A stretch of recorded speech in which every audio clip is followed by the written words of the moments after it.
김현정의 뉴스 쇼.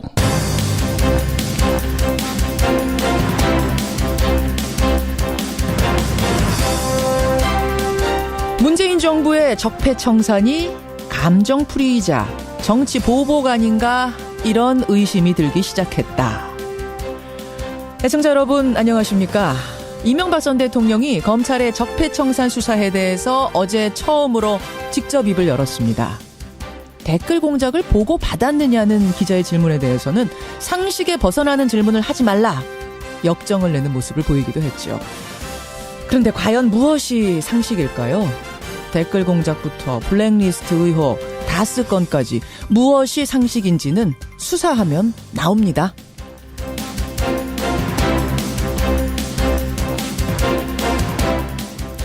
그런가 하면 오늘 국회는 홍종학 중소벤처기업부 장관 후보자의 인사청문 보고서 채택을 시도합니다. 채택해야 한다, 안 된다, 여야 간 기싸움이 이어지는 상황. 결국 청와대는 국민 여론을 보고 판단하게 될 텐데요. 홍종학 여론조사 저희가 돌려봤습니다. 2부에서 확인하시죠. 김현정의 뉴스쇼 출발합니다.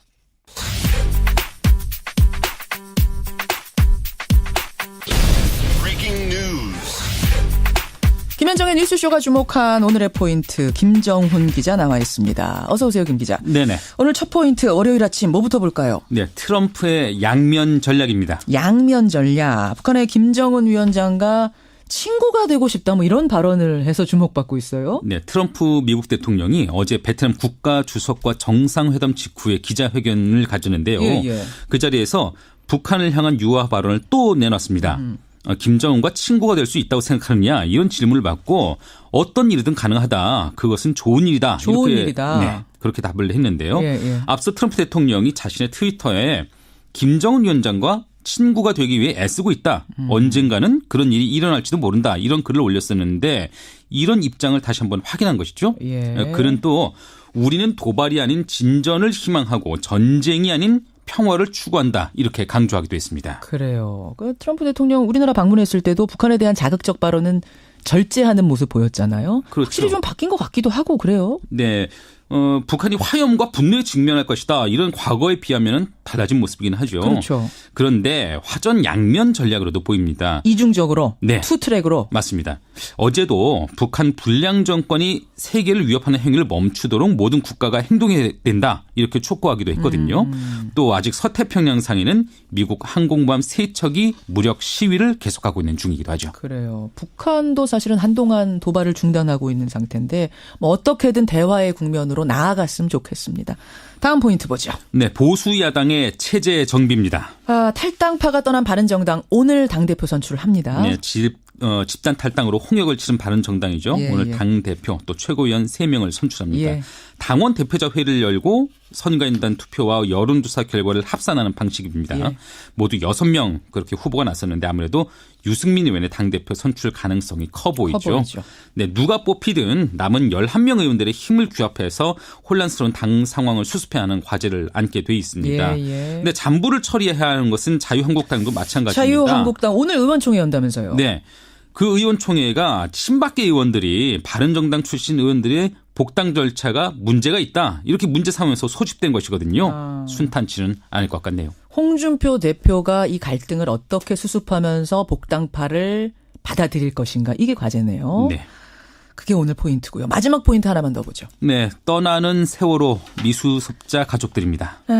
흔적을 찾기 위해서 그 세월호 선체가 인양돼 있는 정남 목포 신항에 그동안 계속 머물렀던 가족들. 네, 그 세월호 미수습자 가족들이 결국 목포 신항을 떠날 것으로 보이네요. 누구입니까? 단원고의 남현철 박영인 학생, 예. 또 양승진 교사, 또 권재근 씨와 아들 혁규군의 가족들인데요. 그러니까 총 5명이에요. 미수습자가 지금. 네. 예. 그동안 머물렀던 목포 신항만 컨테이너동에서 떠나기로 그렇게 의견을 모았다고 하네요. 그래요.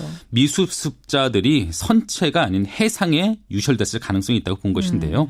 오늘 해양수산부와 위령제 일정 등을 논의하고요. 내일은 대국민 기자회견을 개최할 예정이라고 합니다. 그 5명 중에 혁규군 있잖아요. 혁규군. 네네. 혁규군은 어린 동생한테 자기의 구명조끼를 입혀서 살려냈던 인물입니다.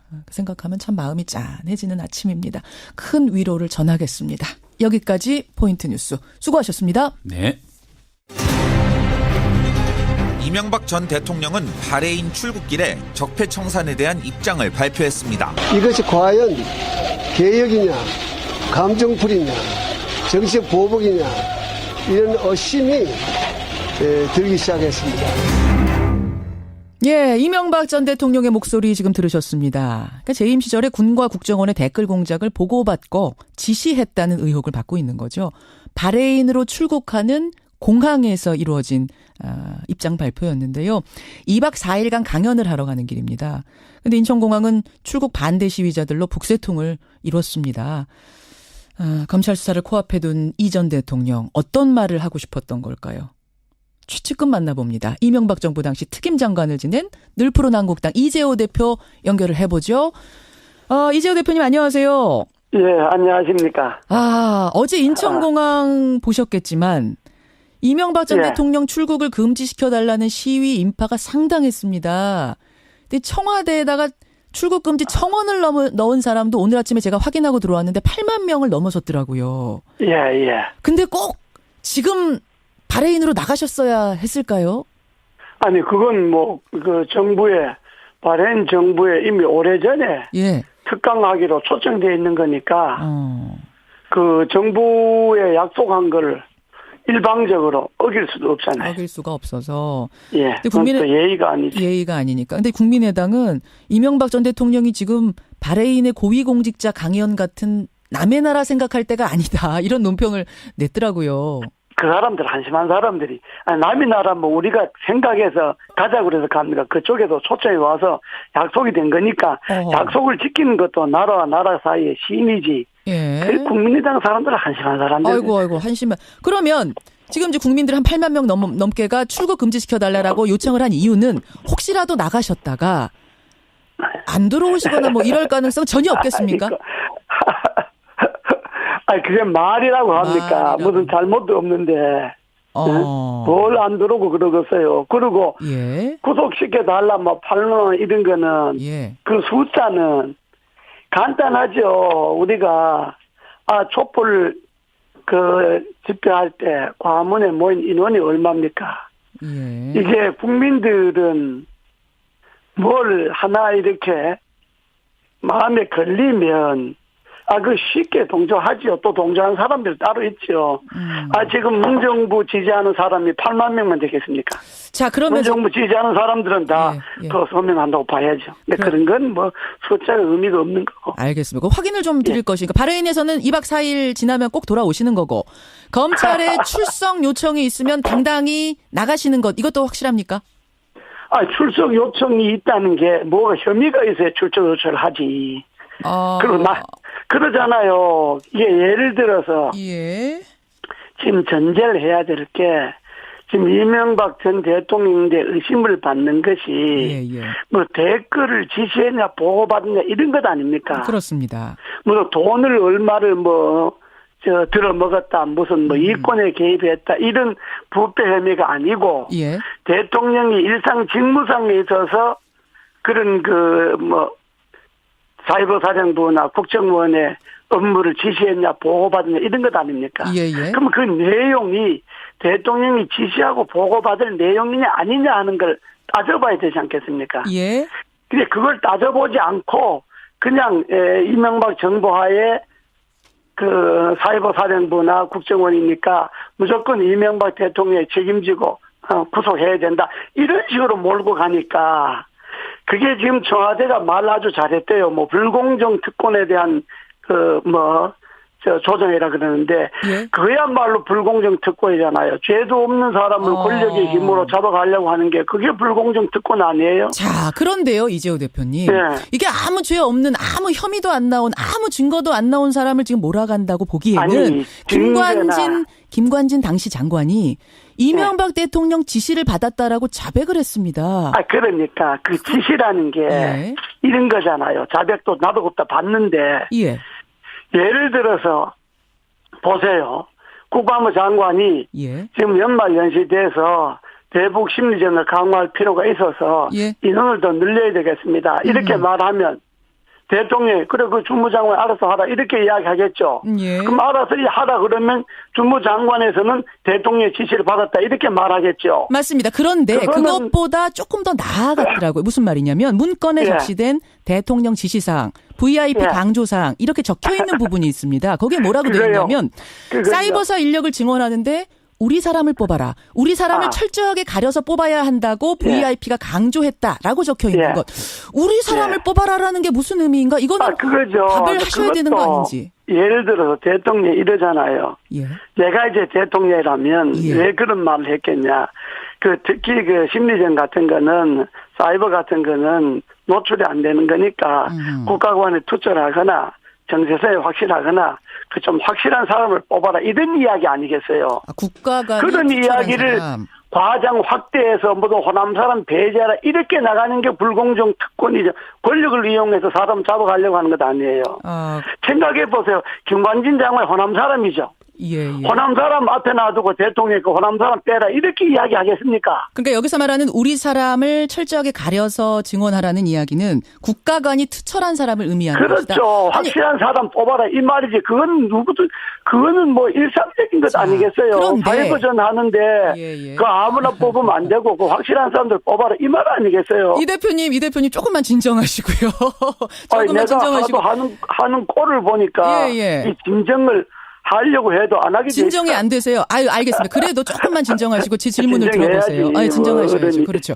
어른이 진정하셔야죠. 자, 그런데 우리 사람 뽑아라라고 한 게 국가관 투철한 사람을 뽑아라라고 한 걸 수도 있습니다. 그렇다면 그 다음에 의심스러운 상황들이 안 벌어졌으면 그 말이 맞는데 지금 상황을 보면은 그렇게 해서 뽑힌 사람들이 선거에 댓글을 달고 정치에 개입하는 댓글을 달고 또 그 당시 이제 야당이죠. 야당 성향의 연예인들을 사찰하는 뭐 이런 행동을 하고 이런 것들을 했기 때문에 결국 그때 우리 사람이 이렇게 되는 거 아니냐라는 의심을 합리적 의심을 할 수밖에 없는 상황 아닌가 하는 거죠. 그 의심인데 그 의심이 대통령하고 관계는 없는 거잖아요. 그거는 그렇게 지시를 받은 사람들 담당 부서에서 담당 직원들이 담당 관계자들이 하는 이야기지. 예를 들어서 대통령이 그렇게 확실한 사람 뽑는데 탤런트 누구누구 제외하고 배우 누구누구 제외하고 이런 걸 대통령이 지시하겠습니까? 그럼 관계자들이 댓글 달아라는 걸 지시하겠습니까? 그 관계자들 꼬리선에 있는 사람들이 자기네들이 재량권 안에서 한 일들이죠. 왜 그렇게 무리한 일을 했을까요? 그게 엄청난 일이라는 거, 전대미문의 일이라는 걸 알면서 왜 관계자들이 무슨 이득을 보겠다고? 전대미문은 아니고 역대 정권에서 국정원이나 다 그 정보기관은 그런 짓을 하니까 그게 잘못된 건데 이번에 역대 정권에서도 그런 일이 있었다고요? 역대 정권에서도 댓글 공작이? 역대 정권에서 심리전하고 국정원에서 그런 거 늘 하죠. 댓글 달고 하는 건데. 이 부분은 확인은 안 된 얘기입니다. 구조를 없애는 건 좋아요. 난 뭐 그런 적들을 정산하는 것은 난 100% 찬성인데 그런 그 권력기관이 권력을 이용해서 그런 짓을 한다는 건 옳지 않는 거죠. 근데 그거는 이번 기회에 뿌리 뽑는 건 좋은데 그걸 엉뚱하게 왜 이명박 대통령에게 결부시켜갖고 이명박 대통령을 잡아가라 마라 하는 거니까 정치 보복이라는 거 아닙니까? 떳떳하고 지금 문제가 없다고 생각하신다면 그럼 나가서 그것들을 밝힐 생각도 있으실까요? 아니 이게 무슨 동네 잡범입니까? 나가서 내 결정하다고 밝히기. 이게 한 나라의 대통령이었던 사람이 산하기관에서 한 건데 그게 관계가 자기에까지 미치지도 않는데 뭐 나가서 내가 잡범이냐? 내가 뭐 그런 이야기를 그 자체가 넌센스잖아요. 알겠습니다. 아무튼 어떤 입장인지 지금 확인은 됐습니다. 그렇다면 이명박 전 대통령에 대한 검찰 수사가 진행이 된다면 그럼에도 불구하고 진행이 된다면 이게 현 정권의 어떤 부메랑으로 돌아올 거라는 생각도 하시는 걸까요? 지금 이전 대통령께서는. 당연하죠. 왜냐 그러면 청와대가 아주 적절하게 말을 잘했는데 불공정 특권에 대한 구조를 조정하겠다는 거 아닙니까? 없는 죄를 잡아가는 게 권력에 의한 불공정 아닙니까? 지금 문재인 정부가 불공정 특권을 행사하고 있는 거예요. 그런데 거기다가 이명박 전 대통령 잡아간다 그러면 그거는 불공정 특권을 행사하는 게 증거로 드러나니까 그럼 가만히 있겠습니까? 정의에 반하는 행위를 보면 그것이 권력이든 살아있는 권력이든 죽어있는 권력이든 정의에 반하는 행동을 하면 거기에 저항하는 게 당연한 거죠. 알겠습니다. 그게 정의 아니에요? 맞는 말씀인데 근데 아까 전에 합리적 의심이 드는 상황이라는 것에 대해서는 이 대표님도 인정하셨잖아요. 합리적 의심이 드는 상황이라면 검찰이 조사를 할 수밖에 없는 것 아닌가 이런 생각이 드는데요. 그게 검찰까지 올라갈 것도 아니고 합리적 의심이라는 게 그게 대통령인데 갈 사안이 아니잖아요. 대통령 업무에서 지시하고 지시받았다고 그럽시다. 그 지시하고 지시받는 것이 업무 범위 안에서지. 그걸 뭐 선거에 이렇게 누굴 당선시켜라, 누굴 나쁘게 해라, 뭐 누굴 블랙리스트 만들어서 없애라. 이런 걸 대통령이 지시하고 보고를 받겠어요. 알겠습니다. 생각해보세요, 상식적으로. 알겠습니다. 이재호 늘푸른한국당 대표 지금 만나고 있습니다. 대표님. 지금 시간이 한 1분밖에 안 남았는데 이 질문을 좀 꼭 드려달라는 청취자 문자가 들어와서요. 지난주에 홍준표 대표 만나셨죠? 늘푸른한국당과 자유한국당과 통합하는 겁니까? 지금 실무적으로 논의를 하기로 했습니다. 그러셨어요? 예. 구분응선은 넘은 겁니까? 뭐 구부고 발부고는 일단 실무적으로 논의를 해보고 당과 당이 이제 합치는 거니까. 그게 정당법과 당은 뭐 이런 여러 가지 절차가 있지 않습니까? 있죠. 그 절차를 이제 추진해 보고 그게 맞아야죠. 근데 사실은 이재호 대표가 새누리당 탈당하실 때 정의롭지 못한 권력이 이 당의 또아리를 들고 있다.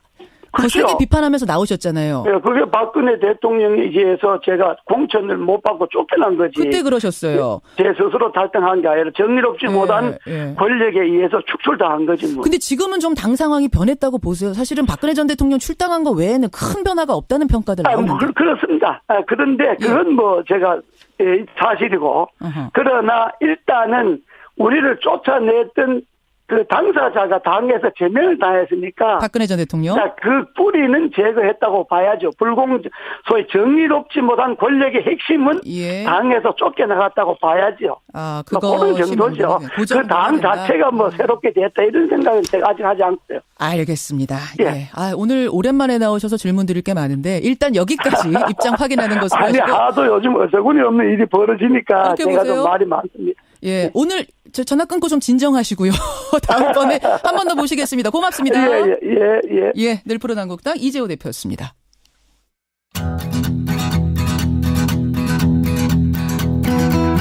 김현정의 뉴스쇼는 청취자 여러분의 참여로 이루어집니다. 트위터, 페이스북, 레인보우 게시판, 그리고 단문 50원, 장문 100원의 유료 문자 샵 1212, 우물정 1212 통해 참여하실 수 있습니다.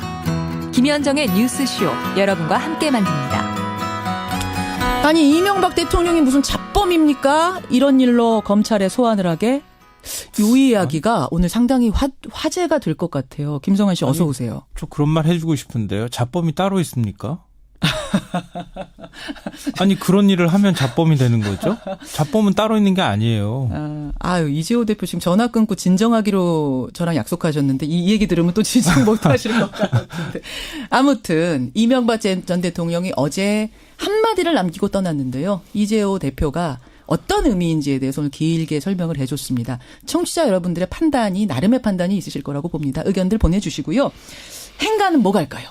현대판 노예. 산업이로 불리는 대학원 조교. 대학원 조교. 그동안 노동자로 인정해서 4대 보험과 퇴직금을 받도록 해줘야 한다 이런 요구가 많았는데요.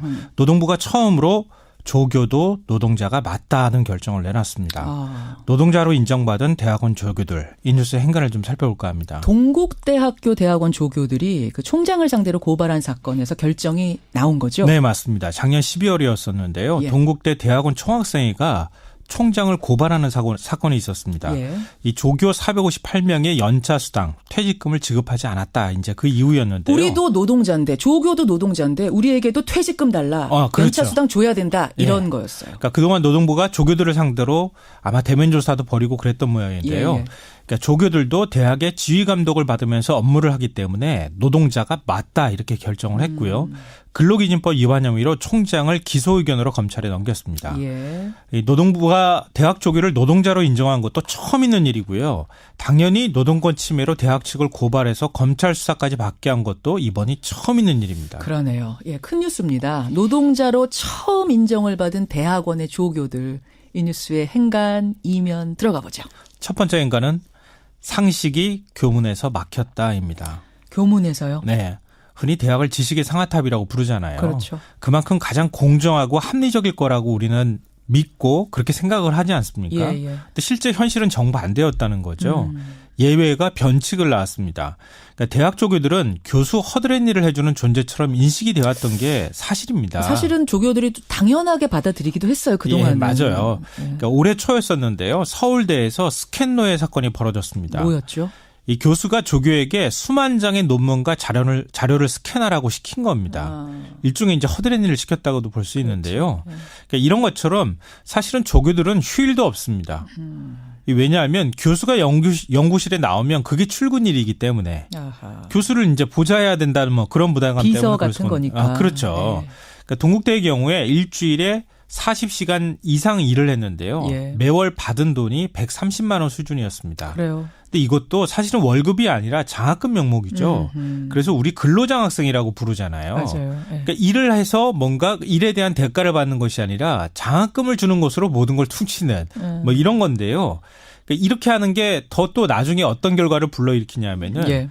대학 측이 이렇게 장학금을 준 걸 가지고 대학 장학금 지급 실적으로 부풀린다는 겁니다. 그러니까 정당하게 줘야 될 월급은 안 주고 장학금 주는 것처럼 하니까 우리 대학은 이렇게 장학금을 많이 줍니다라고 해서 또 정부에다가 또 얘기를 한다는 거죠. 그러니까 조교들은 최저임금도 못 받고 일하고 대학 측은 값싸게 부려먹고 대학 실적까지 올리는 게 현실이라는 겁니다. 현실 이어왔습니다. 지금까지. 네. 그래요. 두 번째 행간 뭡니까? 두 번째 행간은 현직이 아닌 전직 조교들이었다입니다. 이게 무슨 말씀이세요? 그러니까 동국대 총장을 고발한 조교들이 현직이 아니었다는 거예요. 전직 조교들이었다는 겁니다. 현직들은 결국 못 나선 거군요. 못 나선 거죠. 못 나선 거예요. 불이익을 당할까 봐 두려워서. 그래요. 뭐 그 대학 조교들의 입장을 아시는 분들은 다 아시겠지만 그러니까 학생들이 뭔가 문제 제기를 하면요. 이번에 동대도 마찬가지였지만 장학금을 우리가 그럼 회수할 거야? 라고 하는 협박도 사실은 있었다고 합니다. 그리고 또 대학원생이 위치라고 하는 게 정말 무서울 수밖에 없는 게 교수한테 밑보이면 끝이잖아요. 왜냐하면 교수님들이 다 석사 논문, 박사 논문 그렇죠. 심사하시고 또 조교하는 사람 중에는 교수 꿈꾸는 사람도 많은데 맞아요. 위에 교수님한테 찍히면 사실상 그쪽으로 가기 어려워지는 거잖아요. 박사 논문 현실이. 꿈도 못 꾸는 게 현실입니다. 그렇죠. 저도 제 주변에 박사 논문 쓰면서 엄청나게 서름 당했다고 하는 사람들 많은데 교수님한테 잘 보이면은 아무것도 못하는 거죠. 그렇죠. 그러니까 어쩔 수 없이 전직이 나설 수밖에 전직들이. 없었다는 겁니다. 그렇군요. 이게 대학의 초라한 현실입니다. 마지막 행간은 뭔가요? 마지막 세 번째 행간은 돈도 실력이야. 내 부모를 원망해. 입니다. 네 부모를 원망해. 네. 이거 어디서 많이 듣던 말이잖아요. 그렇죠. 귀에 딱지가 않을 만큼 많이 들었는데요. 최순실 씨 딸 정유라 씨가 친구들한테 한 말이죠. 그렇죠. 국정농단 사태 도화선이 된 말인데요. 예. 작년에 국회 청문회에 출석한 이대 교수들이 뭐라고 얘기를 했었냐면은 그러니까 그때 이제 나왔던 의혹이죠. 예. 정유라 씨 답안지를 조작했다는 소리를 하면 조교들한테 매장시키겠다 이렇게 협박을 했다는 얘기가 있었습니다. 그런 의혹이 있었어요. 그리고 교수들은 사석에서 조교를 잡일 돕는 아이라고 불렀다. 이런 얘기까지 나왔었거든요. 좀 조교들한테 책임을 또 떠넘기는 모습이 굉장히 불편하기도 했었습니다. 사실 공부하기도 바쁜데 대학 조교 누군들 뭐 하고 싶어서 하겠습니까? 장학금 때문에 어쩔 수 없이 사실은 하는 거거든요. 그렇죠. 그러니까 이번 동국대 사건은 그동안 불이익을 받던 전국의 대학 조교들한테는 어쩌면 큰 위로가 될 만한 일이 아니었을까 싶습니다. 동시에 이제 이번 일을 계기로 해서 어떤 관행, 대학가의 노동 관행이 바뀔 수 있을 것 같아요. 맞습니다. 교육부가 작년에 내놓은 자료를 보면요. 예. 국립대하고 서울 소재 대학생 조교 현황 자료가 나왔는데 34개 학교 가운데 근로계약을 체결한 대학은 단 한 곳에 불과했습니다. 그러니까 노동자로 인정해 주는 대학이 한 곳에 불과했다는 얘기가 되는 거죠. 예.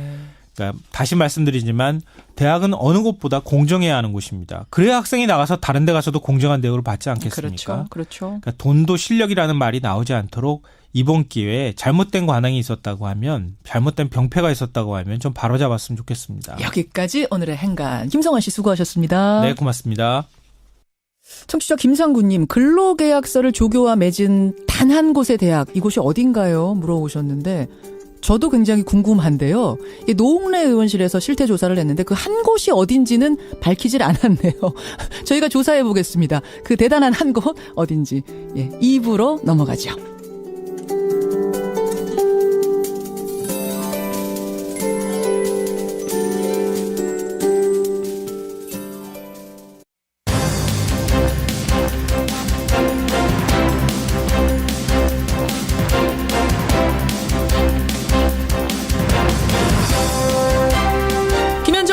뉴스쇼 2부 출발합니다.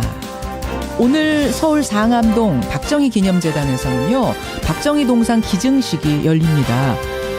높이가 4m 20cm, 벌써 제작은 완료가 됐고 이제 설치만 하면 되는 단계인데요. 동상 건립에 반대하는 측이 오늘 그 기증식 현장에서 반대 집회를 예고하고 있기 때문에 갈등이 상당히 고조되고 있는 상황입니다. 박정희 동상, 여러분 어떻게 생각하십니까? 양쪽의 입장을 듣고 판단을 해보시죠. 오늘 오전 또 하나의 뜨거운 쟁점은 홍종학 중소벤처기업부 장관 후보자에 대한 인사청문 경과보고서 채택 시도인데요. 지금 더불어민주당에서는 찬성 입장, 그러니까 적격 입장으로 보고서를 채택해야 된다는 거고, 자유한국당에서는 부적격일 뿐만 아니라 청문 보고서 채택 자체를 반대하고 있는 상황입니다. 국민들의 생각이 중요하죠. 여론조사 돌려봤습니다. 결과 확인해 보시죠. 요즘 주의력 결핍 장애가 있을 경우에 복용하는 ADHD 치료제가 불티나게 팔린답니다. 수능을 앞두고 이걸 먹으면 주의력 향상에 도움이 된다, 이런 소문이 돌고 있어서라는데 이게 진짜 맞는 말일까요?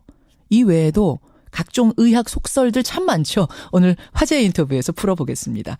50원의 단문 100원의 장문 유료 문자 샵 1212 카톡 레인보우까지 열어놓고 출발합니다. 오늘이 11월 13일, 그러니까 내일이면 박정희 전 대통령 탄생 100주년이 되는 날입니다. 이날을 기념해서요, 한 민간단체가 4m짜리 박정희 전 대통령 동상을 제작했습니다. 그리고 바로 오늘 이 동상을 박정희 기념재단 측에 기증하는 기증식을 엽니다. 박정희 재단에서는 이 동상을 받아가지고 서울 상암동 박정희 기념 도서관에다가 세울 계획인데요. 문제는 이 기념도서관은 사유지가 아니라 서울시가 무상 제공한 시유지입니다. 따라서 이 동상을 세우려면 서울시의 심의가 필수입니다. 이렇다 보니까 이 심의 통과에 대해서 찬성과 반대 여론이 맞붙고 있는 건데요. 오늘 내일 상당히 뜨거울 것 같습니다. 언제나처럼 양측 입장을 듣고 여러분이 판단해 주십시오. 먼저 이승만, 트루먼, 박정희 동상 건립 추진 모임의 송대성 위원, 전 세종연구소 소장이세요. 연결을 해보겠습니다. 송 의원님 안녕하세요. 예, 안녕하십니까. 예, 모임 이름이 이승만, 트루먼, 박정희 동상 건립 추진 모임. 그러니까 세 분 맞습니다. 예, 세 분의 동상을 모두 세울 계획이신가 봐요. 그렇지요. 예. 박정희 전 대통령 동상 한 높이가 4m 넘는다고 알려졌는데 직접 보셨죠? 예, 가봤습니다. 어떻든가요? 정확하게 4m 20cm고요. 예. 무게는 3톤이고 그 만든 재질은 청동 조형물인데, 예. 우리나라 제일 인류 가는 그 조각가 김영원 씨가 만들었는데 세종대왕 동상 만든 분이에요. 세종대왕 동상 만든 분이? 예. 그 아주 신경을 많이 쓰고 아마 그 세계적인 작품이 될 겁니다. 자, 근데 이제 동상 설치를 시유지에 동상 설치하는 걸 놓고 지금 찬반 갈등이 상당히 심한데, 그럼에도 불구하고 동상을 꼭 세워야 하는 이유 뭘까요?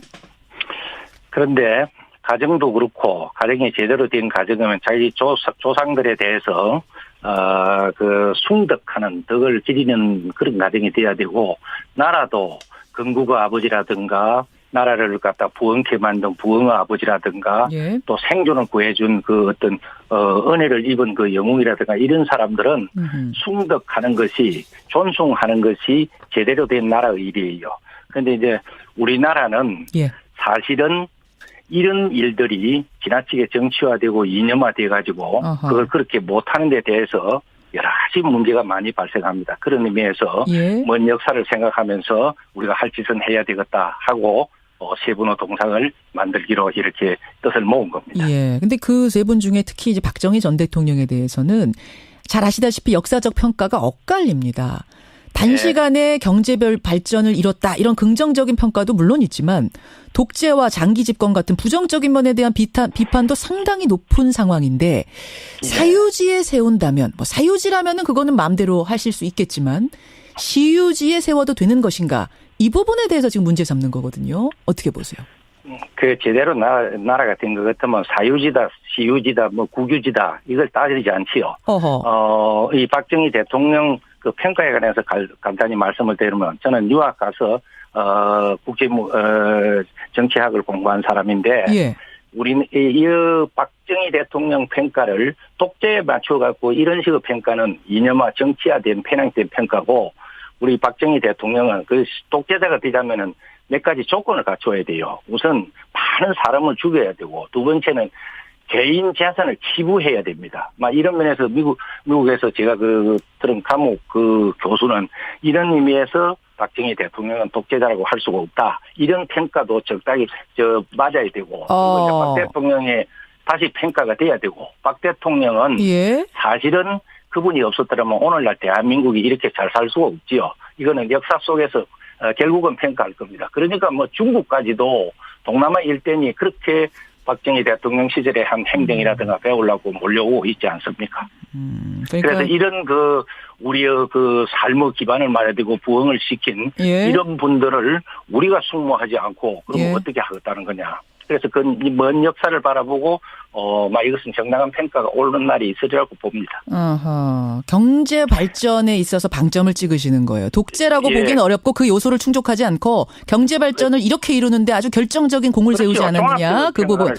자, 좋습니다. 이제 뒤에 또 해야지. 아마 반론이 있을 테니까 일단 입장 확인하고요. 또 하나는. 그거는 얼마든지 평가는 이렇게 저렇게 있을 수 있으니까. 딸인 박근혜 전 대통령. 사실 박근혜 전 대통령이요. 박근혜 전 대통령이 대통령 되는 데 있어서 사실 아버지 프리미엄이 상당히 컸던 게 사실인데, 근데 역사상 처음으로 현직 대통령으로서 탄핵이 되고 지금 재판을 받고 있지 않습니까? 이런 상황에서 과연 박정희 전 대통령의 동상을 세우는 걸, 시유지에 세우는 걸 국민 정서가 납득할까? 이 부분은 어떻게 답하시겠습니까? 그런데 이게 국민 정서다. 그다음에 정치화되고 이념화된 저희들은 그런 차원에서 본 사업을 하는 것이 아니고요. 긴 역사 속에서 오직 우리 조국 대한민국의 어떤 의미를 갖고 있느냐. 우리 조국 대한민국의 건국과 부흥과 발전의 실제 생존에 어떤 의미를 갖고 있느냐 하고 또 연구하고 분석하고 고려하고 해서 결정한 겁니다. 그리고 현재 박정희 대통령과 딸인 박근혜 대통령을 연결시켜서 이런 문제를 해석하는 것은 정치화되고 이념화된 게이기 때문에 그하고 별개 문제예요. 대한민국에 근데 어떤 의미를 주는가를 우선 놓고 판단하셨다고 그러셨는데 지금 청취자 문자가 들어오는 건 말이죠, 위원님. 긍정적인 평가보다는 부정적인 평가가 훨씬 더 많이 들어옵니다. 우리 민주주의를 파괴한 것 아니냐, 부정선거 이런 것들이 수두룩한데 어떻게 경제적인 공감만을 높이 살 수 있겠느냐, 이런 청취자 문자요. 저는 그렇게 평가를 안 해요. 평가는 자유로우니까. 저도 국제정치학을 전공하고 국가 발전을 전공한 사람이에요. 그러면서 지금 우리 사회의 지난 역사에 대한 평가는 분명히 이념화되고 정치화된 평가이기 때문에 이게 객관적인 평가라고 볼 수가 없어요. 이념화된 평가다. 그렇죠. 이념화되고 정치화된 평가는 이거는 좀 더 세월을 두고 긴 역사 속에서 평가를 하면 다르게 평가될 겁니다. 이게 지금 시유지가 아니라 사유지로 옮길 생각은 없으세요? 이렇게 반대하는 국민들이 많다면 굳이. 그런데 우리는 시유지고 사유지고 국유지고 그게 관심거리가 아니에요. 그쪽은 관심거리가 아니시겠지만 국민들은 관심거리시기 때문에. 수많은 국민들이 이렇게 볼 수 있는 곳이라 해야 돼요. 본래는 태평로나 세종로, 우리 이순신 장군 동상이나 그다음에 세종대왕 동상이 있는데 그게 둥그렇게 나란히 당당하게 세워지기를 바랬어요. 원래는 광화문이었습니까? 원하는 장소는? 그렇죠. 거기서 무엇이 잘못돼서 그게 세우지를 못해요. 그러는데 이제 그게 우리 정치화되고 이념화된 우리 사회 문화 때문에 어렵기 때문에 그다음에 우리가 시도했던 것은 전쟁 기념관이었어요. 거기는 얼마든지 되겠다 했는데 그것도 또 여의치 않더라고요. 그래서 결국은 박정희 재단 기념재단에 도서관에 링컨 기념관에 링컨 동상이 있는 거는 당연하기 때문에 거기에 존치를 해야 되겠다 했는데 그것도 서울시유진이 어쩌니 하죠. 그러면 기정식이라도 해야 되겠다. 100주년을 맞아서 그렇게 된 겁니다.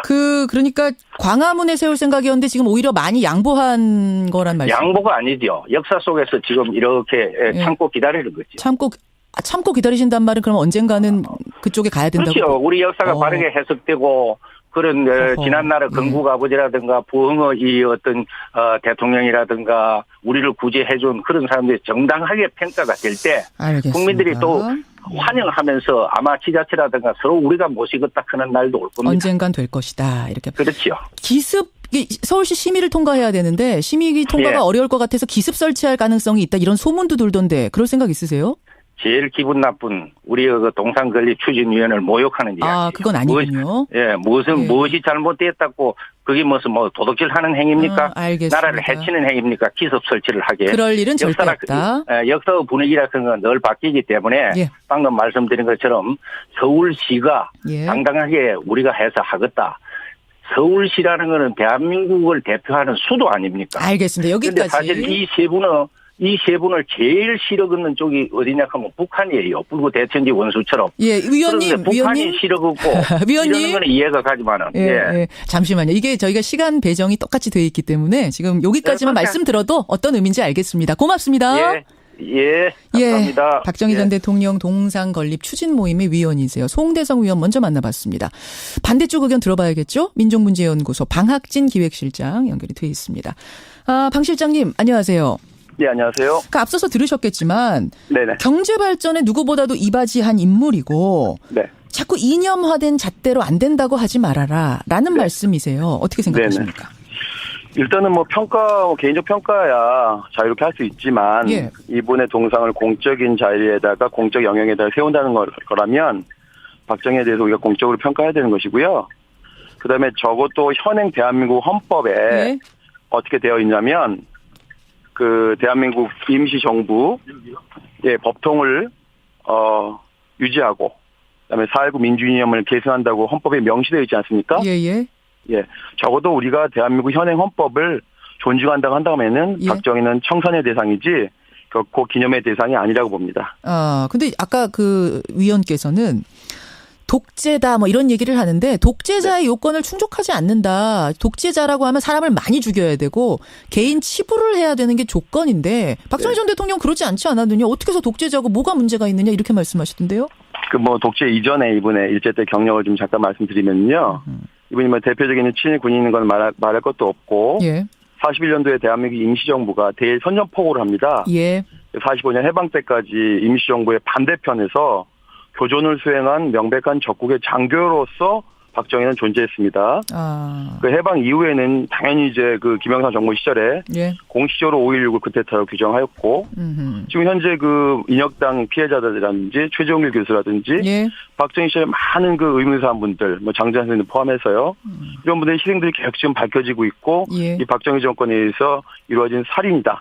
정권에는 살인이다라고 하는 것이 계속 드러나고 있지 않습니까? 이런데도 불구하고 독재자가 아니라면은 정말 세상에 독재자가 누가 있겠습니까? 이 정도가 독재자가 아니면 누가 독재자이겠는가. 게다가 친일파 경력까지 있다. 박근혜 전 대통령이 지금 탄핵되고 재판받고 있는 이 상황도 반대의 이유가 된다고 보십니까? 저희는 그 이전부터 이 문제가 지금 박정희 기념관이 1997년부터 처음 거론되기 시작했거든요. 올해로서 딱 20년입니다. 20년 동안 저희는 줄기차게 반대해왔던 것이죠. 그렇지만 적어도 이제 작년에 촛불 집회를 통해서 이 적폐청산이라고 하는 것이 시대적 정신이 되었다고 저희는 보거든요. 이제 박정희야말로 바로 이 민주주의 그 이전에 대한민국 임시정부와 맞서 싸운 적국 장교이고 친일파 군인입니다. 근데 앞에서 이자의 동상을 촛불 집회 이후에 이 적폐청산의 시대에 세워진다는 것은 말이 안 된다고 봅니다. 근데 이제 앞에서 이런 말씀도 하셨어요. 어느 작은 가정에서도 조상을 숭배하고 숭덕해야 되는데 그런 의미에서 전직 대통령들의 동상 세우고 숭덕하는 게 무슨 문제겠느냐. 원래는 광화문에 세우려고 했다. 이런 말씀도 하시고 언젠가는 광화문에 세울 거라는 얘기도 하시는데요. 그래서 언젠가는 세울 거라고 자꾸 호시탐탐 노리고 계시니까 저희가 지난 주말부터 이 동상을 못 세우도록 불침번호 지금까지 서고 있거든요. 그러세요? 기습 설치는 안 하신대요. 불침번 안 쓰셔도 돼요. 믿어보겠습니다. 아주 강하게 반대하고 계시네요. 그 사유지에 세우면 문제 없다고 보십니까?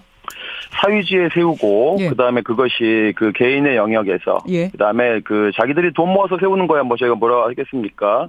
지금도 히틀러를 찬양하는 분들이 유럽에 많이 있지 않습니까? 그런 분들이 자기 집에서 모여서 히틀러를 추앙하는 건 어쩔 수 없지만은 이건 적어도 서울 시민의 땅입니다. 그리고 적어도 이 마포 이곳이 지금 서울의 랜드마크가 되어가고 있는 곳인데 이곳에다가 친일 독재자의 동상 세운다는 것은 국가적 망신이죠. 국가적 망신이다까지.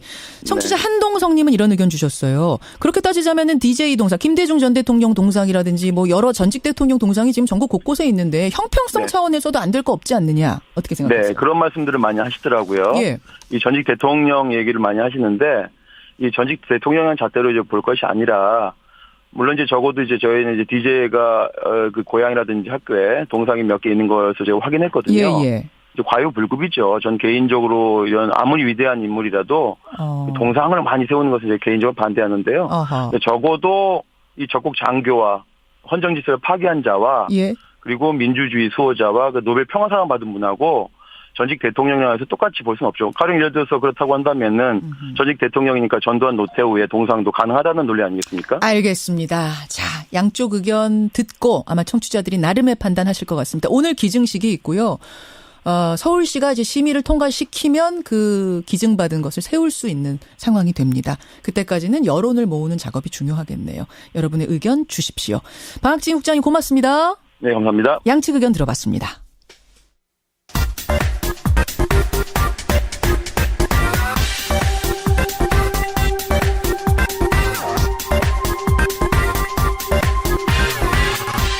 한 주간의 최신 여론조사 결과를 알아보는 시간입니다. 이택수의 여론.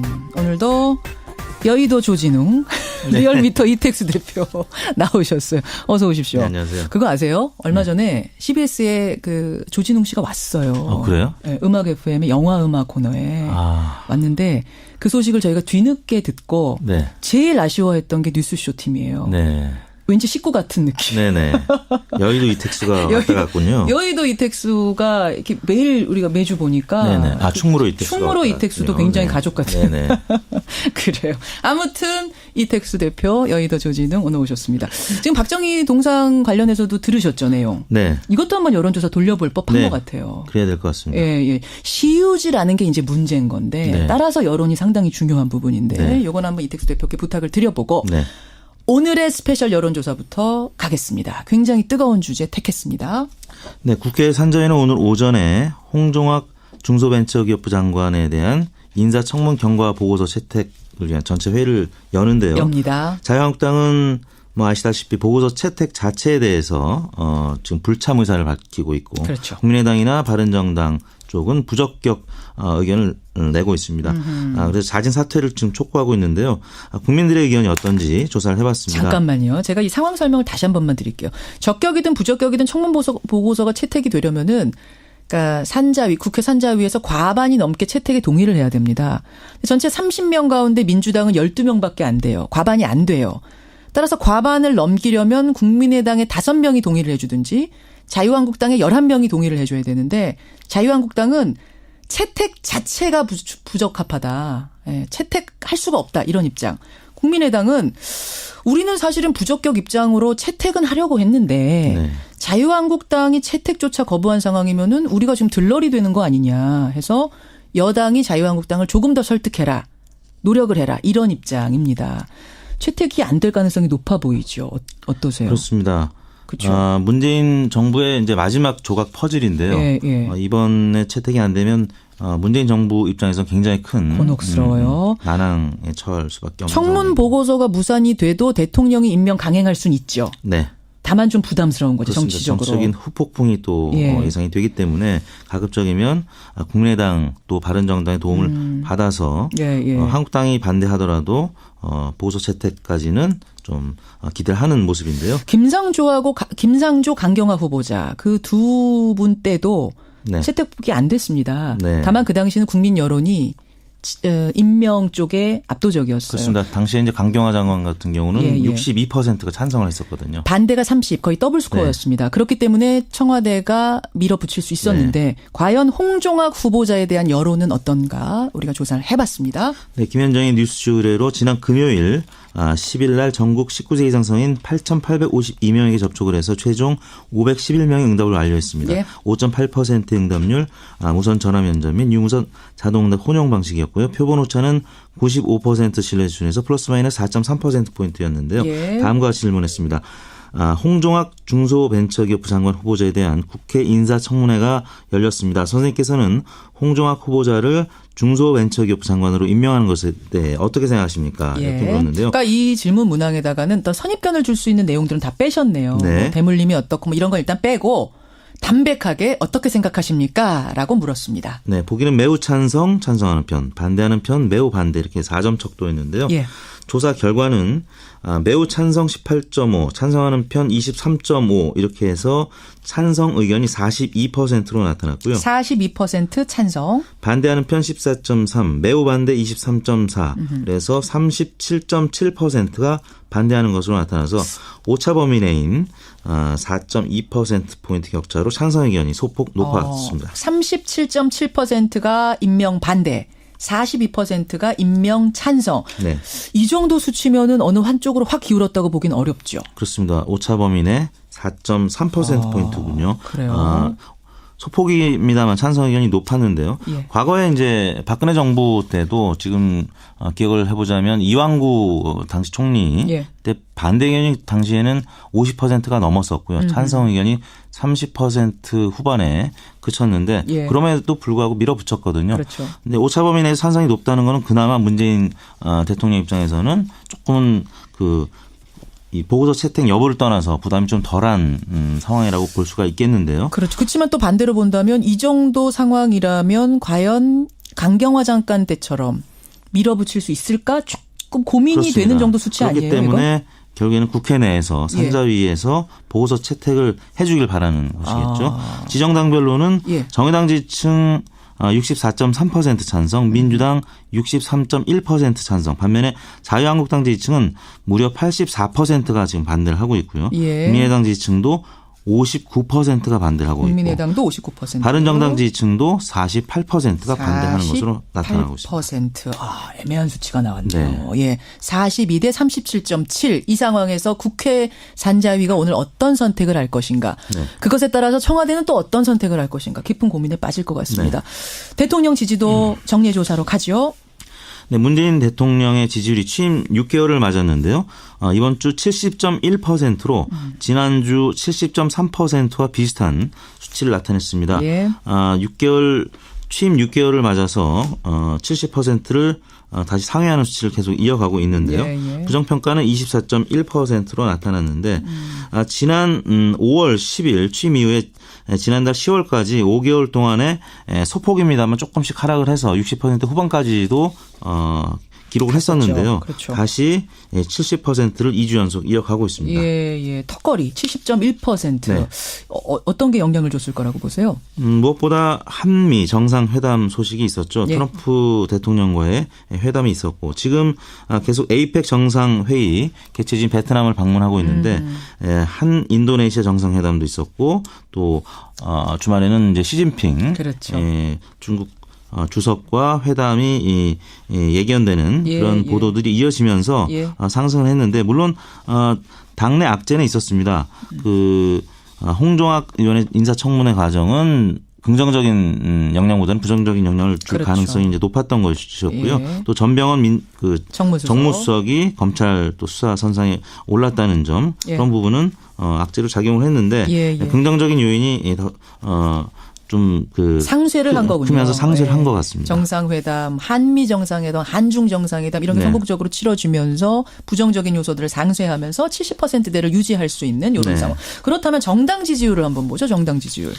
민주당 지지율이 3.5%포인트 하락한 48.2%를 기록했습니다. 문재인 대통령이 횡보했다면 민주당 지지율은 최근 들어서는 가장 낙폭이 컸던 수치를 나타냈는데 48.2%였고요. 자유한국당은 반면에 1.8%포인트 오른 18.6%를 기록했습니다. 그리고 정의당이 5.8% 지난주와 비슷했고요. 바른정당이 0.7%포인트 오른 5.5%를 기록했습니다. 그리고 국민의당이 5.3%로 0.7%포인트 빠졌습니다. 민주당이 3.5%포인트 빠진 건 이거는 전병헌 수석 건이 영향을 줬다고 봐야 되는 건가요? 2015년도에 있었던 그러니까 청와대 정무수석을 하기 전에 당 소속일 때 벌어진 일이기 때문에 민주당의 악재로 작용할 수밖에 없었고요. 또 홍종학 전 의원이 인사청문회 과정에 있으면서 또 보수당의 총 공격을 받으면서 수세적인 입장을 취하다 보니까 아무래도 지지율이 좀 빠진 것 같습니다. 것으로.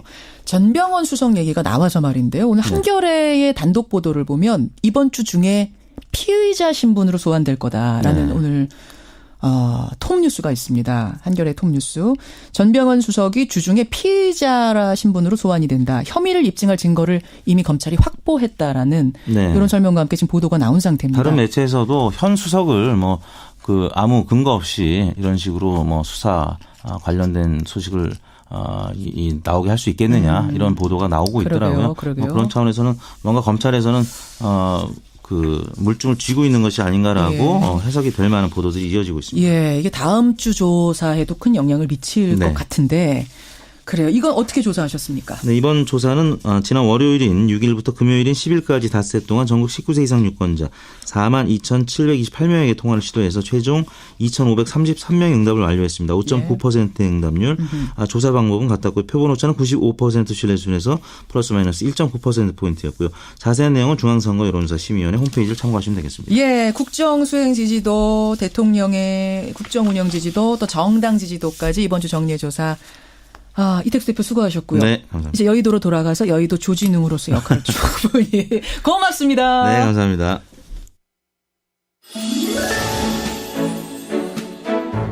CBS 특별기획 2017 대한민국 소리유산. 오늘은 독일에서의 인생 2막 파독 간호사 편입니다.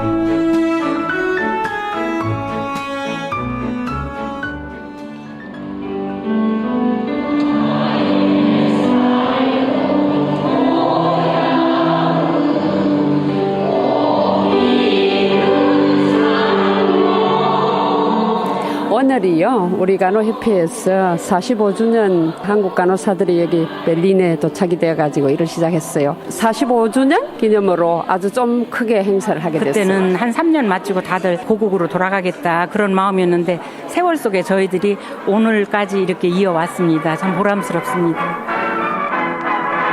12월 20일 서부독일 단전지대로 가는 53명의 결단식과 환송식이 있었습니다.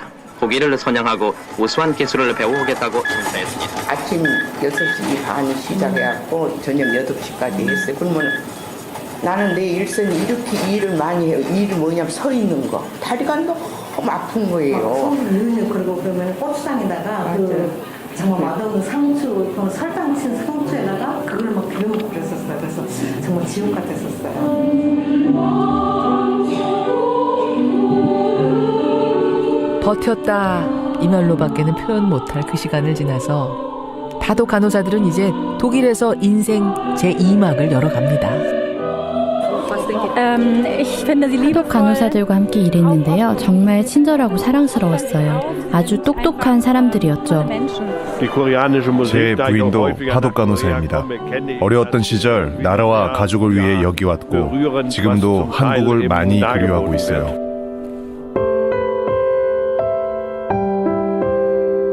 한국에서보다 독일에서 더 긴 세월을 보냈지만 여전히 고향은 파독 간호사들에게 그리운 곳입니다.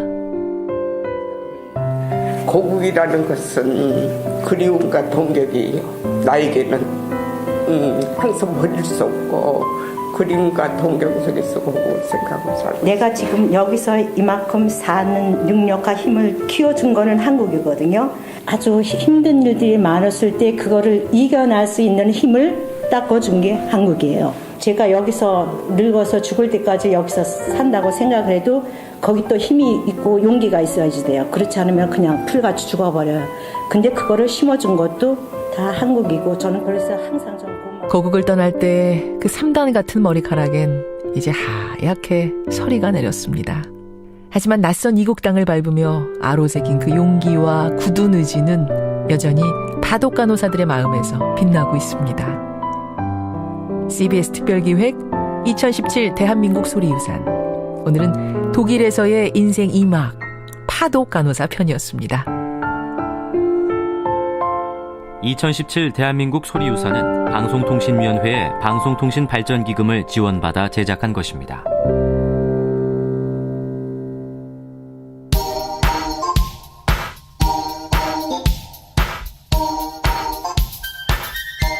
김현정의 뉴스쇼 CBS 라디오와 함께하고 계십니다. 저는 퇴근길 시사자키 정관용입니다. 김이빈님, 홍종학 후보는 안 됩니다. 장모의 돈 상속 문제도 그렇고 학벌주의 책 내용도 문제가 있는 것 같습니다. 반면에 오호규님, 홍종학 후보자, 처갓집 잘 사는 것도 죄입니까? 법에 따라서 세금 냈으면 됐지요. 별 문제 없다고 봅니다. 찬성. 이런 의견도 들어오고요. 무엇보다 박정희 전 대통령 동상 관련된 문자가 정말 뜨겁게 쏟아집니다. 윤수님은 제가 서울 상암동 주민입니다. 여기요 박정희 기념 도서관 만든다고 해놓고 도서관으로 사용도 못하고 있습니다. 주민들과는 완전히 동떨어진 곳인데 거기다가 또 동상까지 세운다니요. 반대입니다. 반면에 7338님은 아니 박정희 전 대통령 과거 우리나라의 대통령 지도자였는데 동상 세우는 게 무슨 문제입니까? 세울 수 있다고 봅니다. 하셨고 반면에 박연실님은 청남대에 가면 역대 대통령 동상이 쭉 다 있습니다. 그걸로도 동상 충분합니다. 무슨 동상을 또 세웁니까? 예.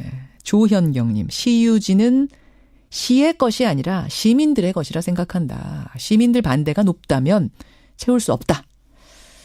반면에 한동성님, 그 심의 결과 발행하기로 했던 박정희 기념 우표도 발행 못하는 상황인데 과연 이번에 심의 결과가 제대로 나올지 의구심이 든다. 그러니까 이분 아까 찬성하셨던 분이시군요. 예. 전반적인 문자는 반대 문자가 많이 들어옵니다. 예. 훨씬 많이 들어옵니다. 예. 뉴스쇼 청취자들의 의견은 그렇습니다. 이재호 대표 이야기를 듣고도 문자가 많이 들어오고요. 아까 전에 근로계약서, 조교들과 근로계약서를 체결한 대학이 딱 하나 있다. 30곳 중에 딱 하나 있다고 했는데 거기가 어딥니까? 많이들 물어보셨죠. 저희가 노웅래 의원실에 전화했습니다. 알아봤습니다.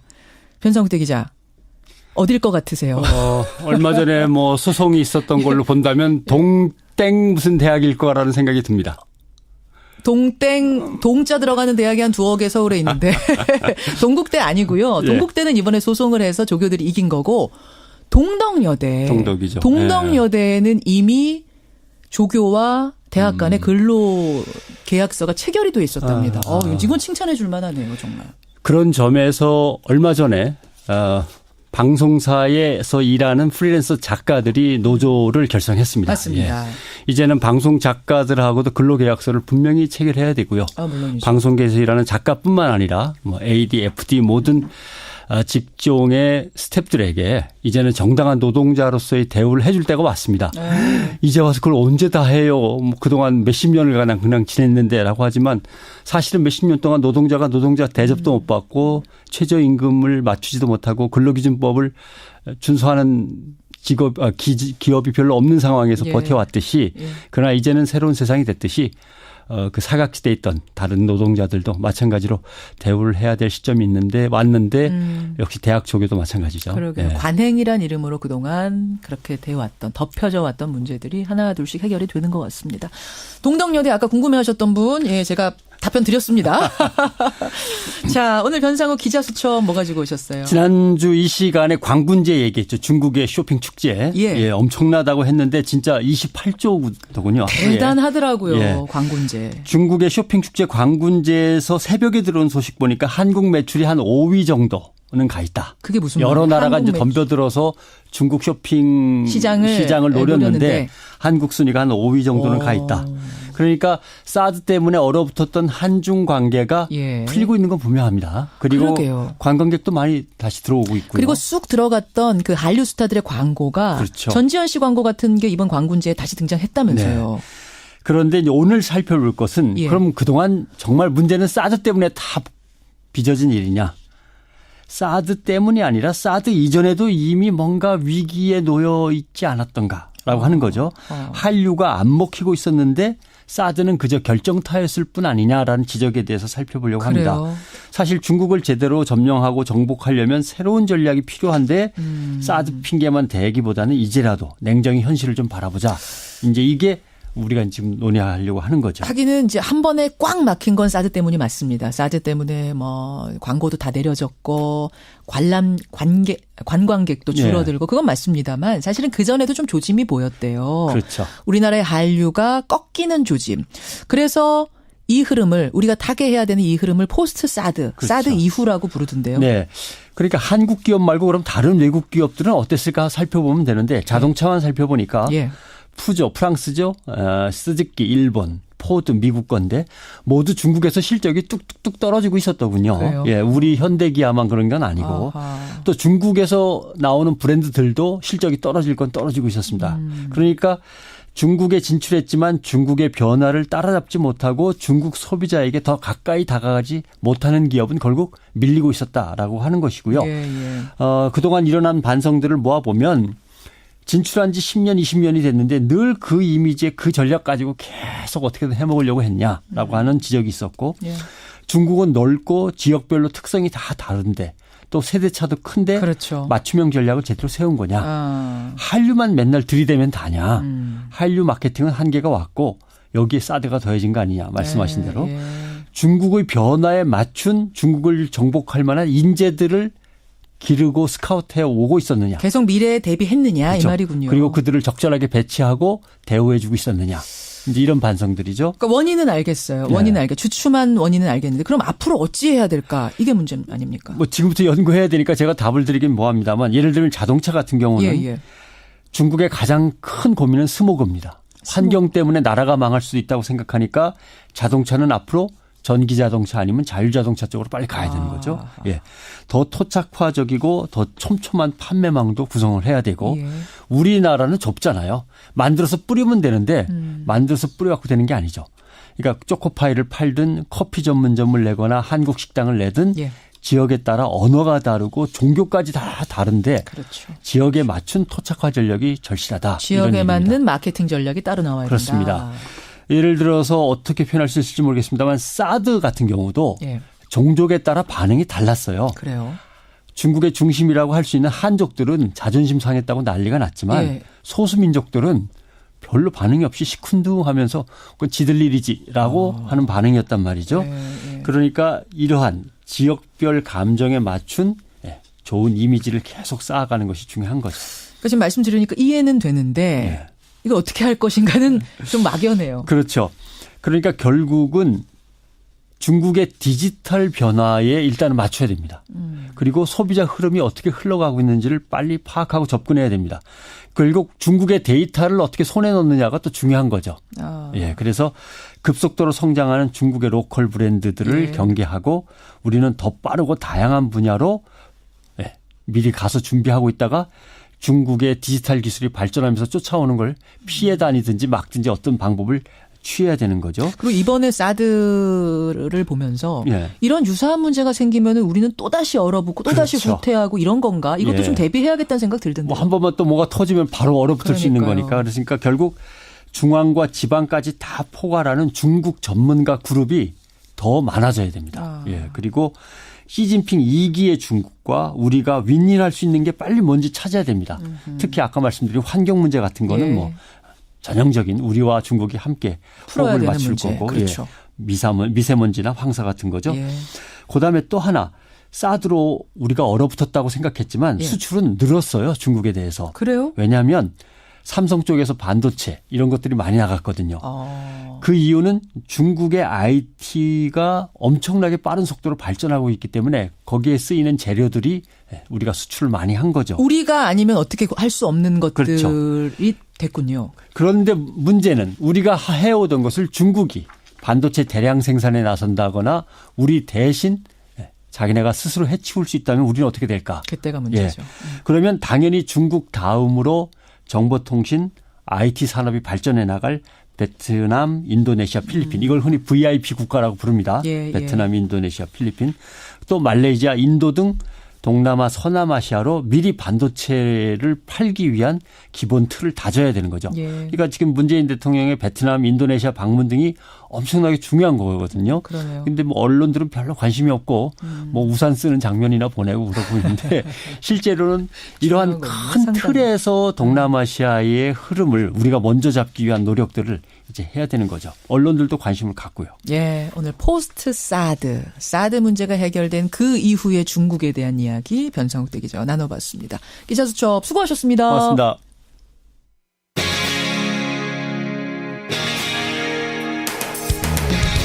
여러분께서는 지금 CBS 라디오 김현정의 뉴스쇼를 함께하고 계십니다. 이번 주 목요일이면 2018 대학 수학능력시험이 치러집니다. 코앞으로 수능이 다가왔죠. 이렇게 되자 1점이라도 더 높이고 싶은 수험생들은 엉뚱한 곳에 유혹을 당하고 있답니다. 그중 하나가요.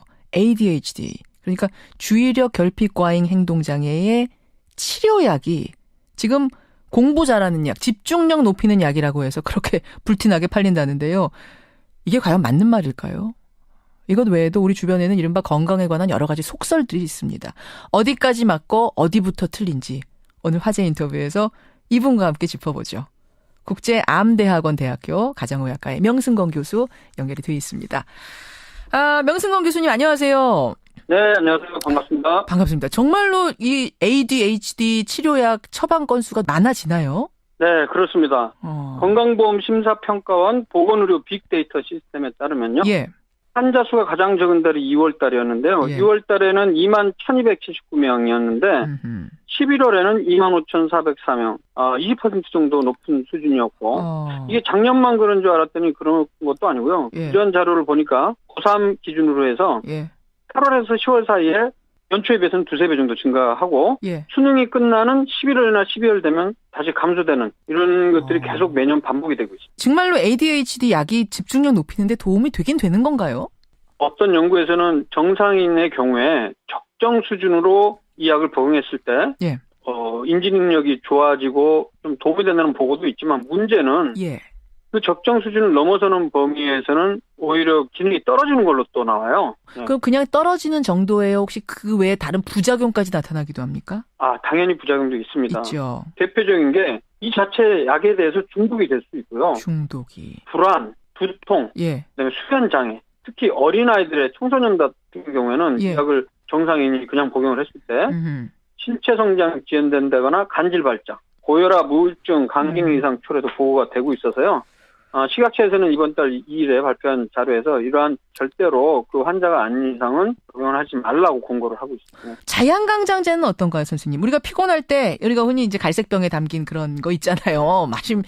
비싸지도 않습니다. 이거 어때요? 결론적으로 말씀드리면 이런 자양강장제들이 어떤 몸을 튼튼하게 해준다거나 피로감을 없애준다거나 이런 임상적 근거들은 현재가 없거나 아예 없거나 거의 없다고 보시면 됩니다. 대개는 위약 효과, 즉 가짜약 효과니까 영어로 이제 우리가 플라시보 효과라고 하죠. 플라시보 효과. 아니 근데 타우린 성분은 피로에 도움된다는 건 이건 확실한 거 아니에요? 이론적으로는 도움이 될지 모르겠지만은 실제로 사람을 대상으로 해서 피로 회복에 도움이 된다는 그런 근거는 현재로서는 근거는 없다. 사람을 대상으로는 지금 근거 나온 게 의학적으로 부족하다고 보면 됩니다. 부족하다. 비타민은 그럼 어떻습니까? 비타민도 결론적으로 음식을 통해서 섭취하는 것은 도움이 될 수 있다고 보는데요. 합성 비타민제도 우리가 먹고 있는 영양제 있지 않습니까? 식품 먹는 거. 감기를 예방한다거나 피로 회복에 도움이 된다는 거나 이런 근거들은 없다고 보시면 됩니다. 그것도. 그러니까 우리가 과일이나 야채 같은 걸로는 비타민을 다 못 채우니까 그 알약 먹으면서 그나마 위안 삼거든요. 그 알약 비타민 먹으면. 문제가 사실은 잘못 소문이 난 것 같아요. 우리나라 사람들은 국민건강영양조사 결과로 보면 비타민 A부터 B1, B2, B3, 비타민 C까지 남녀 모두 공이 권장 섭취량 100%를 약간 넘습니다. 그래요? 유난히 채소하고 과일 많이 먹는 사람 아니더라도 일반인들이? 평균이 그런데 전통적으로 채식 위주의 식단이기 때문에 권장량, 하루 권장량이라는 게 그렇게 많은 양이 아니다 보니까 다 충족이 되는군요. 일상생활에서. 좋은 거 하나 배웠습니다. 그러면 수능 시험 보는 날 너무 떨려가지고 우황청심원 먹는 수험생들 꽤 많습니다. 요거는 도움됩니까? 결론적으로 이것도 현대의학적인 근거는 없습니다. 이렇게 다 없는 게 많아요? 이것도 없어요? TV나 이런 매체에서 뭐가 좋다 이렇게 얘기하는 것 중에 대부분은 효과 없다고 생각하시면 그게 맞아요. 다 대부분 허위 과장 광고가 많습니다. 물론 이제 우황청심원을 갖고 일부 한의학에서 나온 논문들이 모르겠습니다만 떨림이라든가 이런 불안 이런 거에 도움이 되는 데는 충분한 임상 근거는 아직까지 부족하다고 저는 생각을 하고요. 더욱 중요한 것은 안전성 문제가 과연 확실히 확보되느냐가 문제라고 저는 생각을 합니다. 알겠습니다. 그러면 명승건 박사가 추천하는 수능 앞두고 컨디션 유지법이랄까요? 집중력 높이는 법이랄까요? 뭐 있겠습니까? 특별히 없습니다. 특별한 거 없고. 아니 박사님. 그냥 기존에 하시던 대로 예? 똑같은 시간에 자고 똑같은 시간에 일어나고 예. 습관을 너무 갑자기 변화시키는 건 오히려 해가 될 수 있다고 저는 생각하고요. 골고루 영양을 섭취하면서 하는 것이 중요하지 특별한 방법을 통해서 운동을 더 많이 한다고 그럴 필요도 저는 없다고 생각을 해요. 지금 청취자 문자도 하나 들어오는데 수험생이 감기에 걸렸대요. 근데 감기약을 먹으면은 졸리고 그래서 그냥 안 먹고 버텨보려고 하는데 감기에는 딱히 치료약이 없다는 말이 맞는 거냐 이렇게 물어보셨네요. 네, 맞습니다. 감기약 먹으면 7일, 예, 안 먹으면 일주일 이렇게 얘기를 해요. 같은 말이잖아요. 그거. 얘기죠, 사실은. 예. 빨리 나면 2, 3일, 길게 가도 한 일주일이면 대부분 낫습니다. 감기의 원인이 바이러스가 한 200종 이상 되기 때문에 예. 독감과는 달리 예방주사도 없고 치료제도 개발이 안 돼 있어요. 감기약 제가 처방하는 약들은 예. 증상을 좀 좋아지게 하는 대증 치료입니다. 대증 치료. 기침이 나오면 기침을 좀 줄여주고 가래가 나오면 가래를 줄여주고 예. 그럼 약을 꼭 먹어야 되느냐? 그건요 반드시 먹을 필요는 없지만 수월하게 그렇죠. 보낼 수 있다는 거예요. 도움이 되는 수험생의 경우는 항히스타민제가 들어간 게 졸리울 수가 있거든요. 그거는 자기 직전에만 먹으면 되고요. 예. 나머지 약들은 집중하는데 좀 약간은 도움이 될 수 있을 것 같아요. 그런 거군요. 네. 명 교수님. 네. 조만간 2탄으로 한 번 더 모셔야겠어요. 김현정의 뉴스 쓰면 제가 인터뷰를 하죠. 네. 고맙습니다. 우리 청취자들이 지금 굉장히 반응이 뜨겁습니다. 아주 좋은 정보들. 2탄 곧 마련해서 모시겠습니다. 오늘 고맙습니다. 네, 감사합니다. 안녕히 계세요. 예, 국제암대학원 대학교 가정의학과 명승건 교수였습니다. 청취자 김영희님. 명승건 교수님, 감기 일주일이 뭡니까? 요즘 감기는 3주 갑니다. 그러셨는데요. 하긴 저도 2주째 고생하고 있습니다. 여러분 감기 조심하시고요. 오늘 밤부터는 그 추위를 부르는 비가 또 내린다는 소식이 있네요. 여러분들 더더욱 건강 조심하셔야겠습니다. 이번 주도 활기차게 출발하시고요. 월요일 아침 김현정의 뉴스쇼는 여기까지입니다. 내일 아침 7시 반에 돌아오죠. 고맙습니다.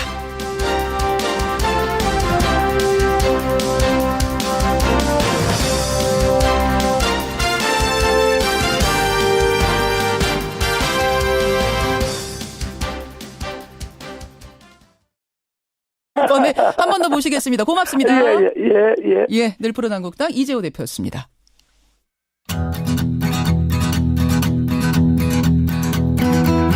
김현정의 뉴스쇼는 청취자 여러분의 참여로 이루어집니다. 트위터, 페이스북, 레인보우 게시판, 그리고 단문 50원, 장문 100원의 유료 문자 샵 1212, 우물정 1212 통해 참여하실 수 있습니다.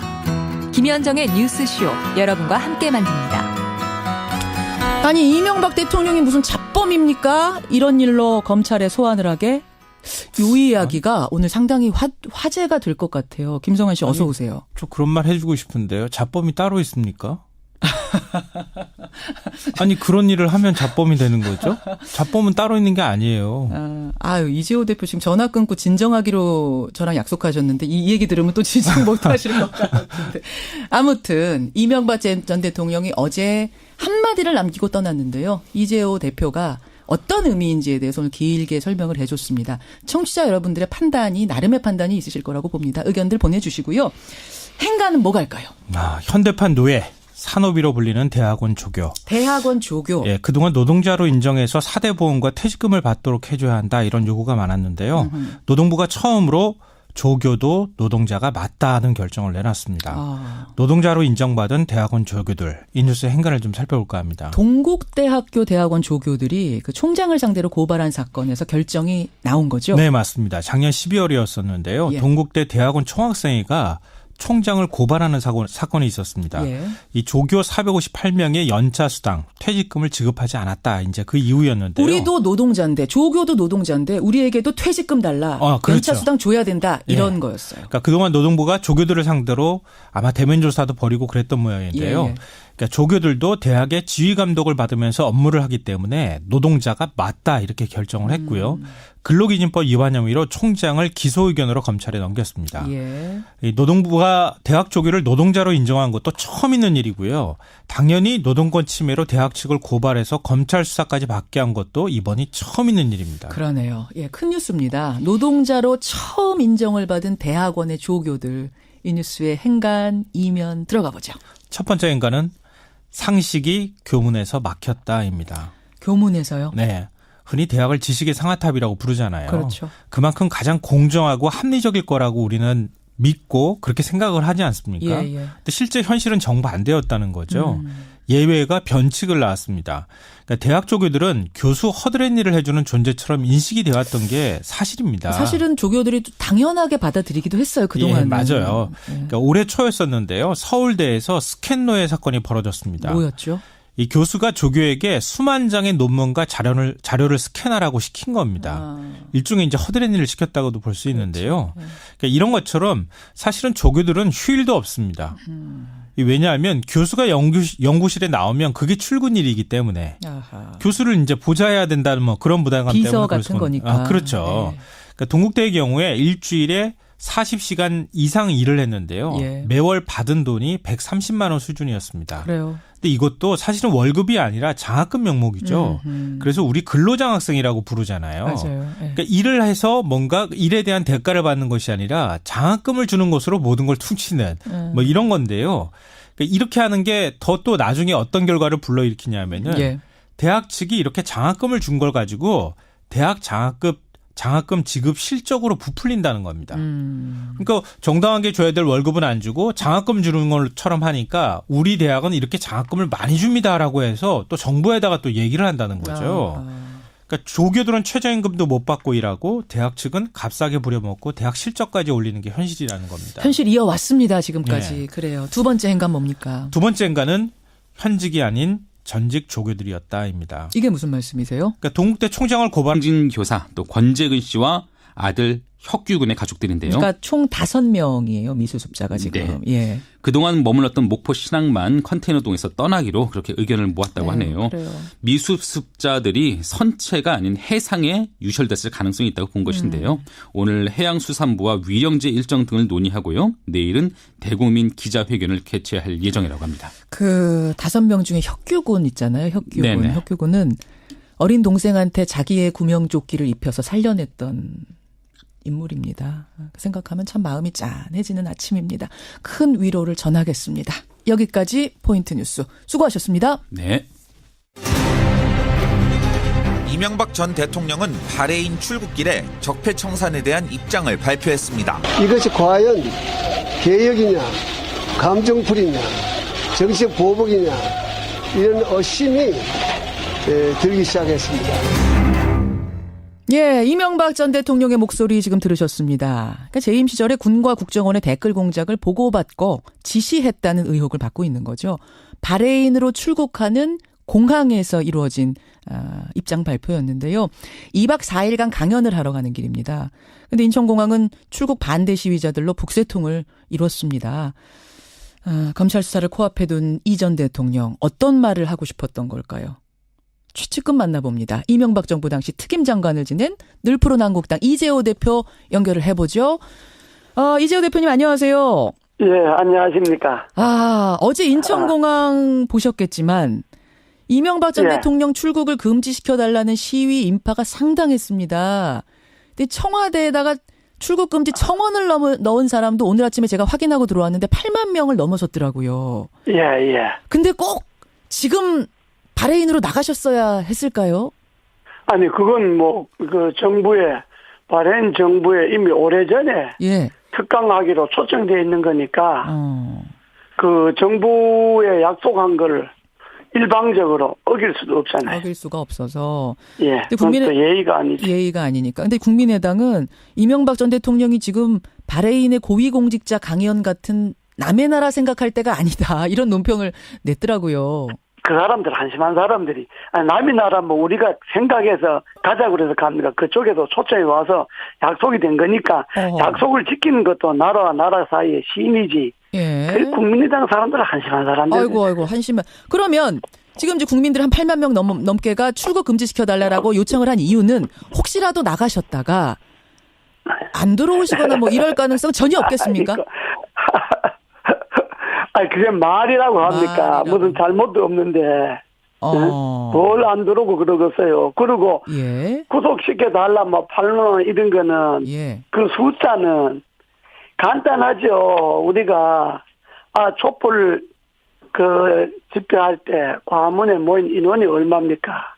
이게 국민들은 뭘 하나 이렇게 마음에 걸리면 쉽게 동조하지요. 또 동조하는 사람들 따로 있죠. 지금 문정부 지지하는 사람이 8만 명만 되겠습니까? 자, 그러면 문정부 지지하는 사람들은 다 더 서명한다고 봐야죠. 근데 그런 건 숫자가 의미가 없는 거고. 알겠습니다. 확인을 좀 드릴 것이니까 바레인에서는 2박 4일 지나면 꼭 돌아오시는 거고 검찰에 출석 요청이 있으면 당당히 나가시는 것 이것도 확실합니까? 출석 요청이 있다는 게 뭐가 혐의가 있어야 출석 요청을 하지. 그러잖아요. 이게 예를 들어서 지금 전제를 해야 될 게 지금 이명박 전 대통령에 의심을 받는 것이 댓글을 지시했냐 보고받느냐 이런 것 아닙니까? 그렇습니다. 돈을 얼마를 들어먹었다 무슨 이권에 개입했다 이런 부패 혐의가 아니고 대통령이 일상 직무상에 있어서 그런 김현정의 뉴스 쇼.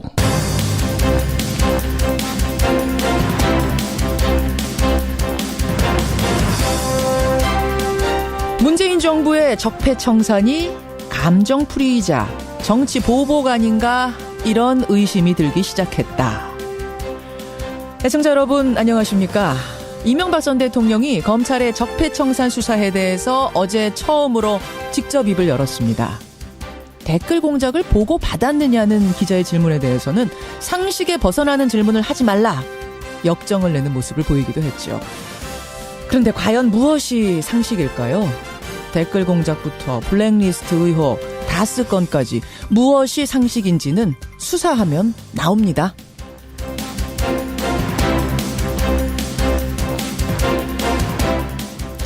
그런가 하면 오늘 국회는 홍종학 중소벤처기업부 장관 후보자의 인사청문 보고서 채택을 시도합니다.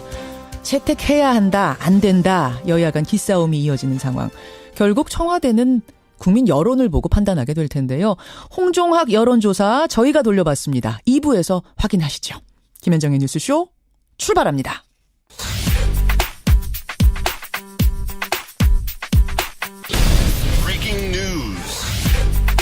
김현정의 뉴스쇼가 주목한 오늘의 포인트 김정훈 기자 나와 있습니다. 어서 오세요, 김 기자. 네네. 오늘 첫 포인트 월요일 아침 뭐부터 볼까요? 네, 트럼프의 양면 전략입니다. 양면 전략. 북한의 김정은 위원장과 친구가 되고 싶다 뭐 이런 발언을 해서 주목받고 있어요. 네, 트럼프 미국 대통령이 어제 베트남 국가 주석과 정상회담 직후에 기자회견을 가졌는데요.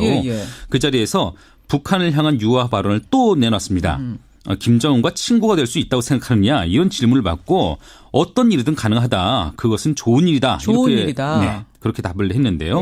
앞서 트럼프 대통령이 자신의 트위터에 김정은 위원장과 친구가 되기 위해 애쓰고 있다. 언젠가는 그런 일이 일어날지도 모른다. 이런 글을 올렸었는데 이런 입장을 다시 한번 확인한 것이죠. 글은 또 우리는 도발이 아닌 진전을 희망하고 전쟁이 아닌 평화를 추구한다 이렇게 강조하기도 했습니다. 그래요. 트럼프 대통령 우리나라 방문했을 때도 북한에 대한 자극적 발언은 절제하는 모습 보였잖아요. 그렇죠. 확실히 좀 바뀐 것 같기도 하고 그래요. 네.